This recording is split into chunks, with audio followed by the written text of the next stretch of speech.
Hi guys, அனைவருக்கும் இனிய பொங்கல் திருநாள் நல்வாழ்த்துக்கள். நம்ம நியூசிலாந்தில் பார்த்தீங்கன்னா தென்னை மரமே கிடையாது.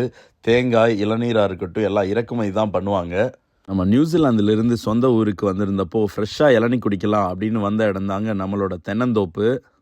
என்னதான் இளநீர் வெளிநாடுகளில் கிடைச்சாலும் ஃப்ரெஷ்ஷாக கிடைக்கக்கூடிய இளநீரில் இருக்க டேஸ்ட் எப்பயுமே தனிதாங்க. நம்ம இந்தியாவில் இருந்தப்போ அடிக்கடி நம்ம தென்னந்தோப்புக்கு வர்றது வழக்கம்தான்.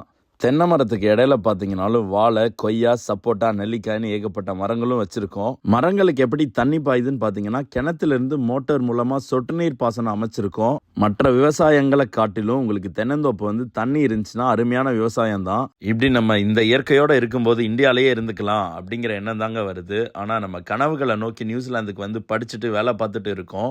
அதனால் நம்ம நியூசிலாந்துலேயும் சில விஷயங்களை மிஸ் பண்ணுவோம், இந்தியாவிலையும் சில விஷயங்களை மிஸ் பண்ணுவோம். நம்ம இருக்கக்கூடிய இடத்துல நம்மளை எவ்வளோ சந்தோஷமாக வச்சுக்க முடியுமோ அப்படி நம்மளை வச்சுக்கலாம். இன்னும் நிறையா இன்ஃபர்மேஷனோட அடுத்த வீடியோஸில் சந்திக்கலாம். சியர்ஸ்.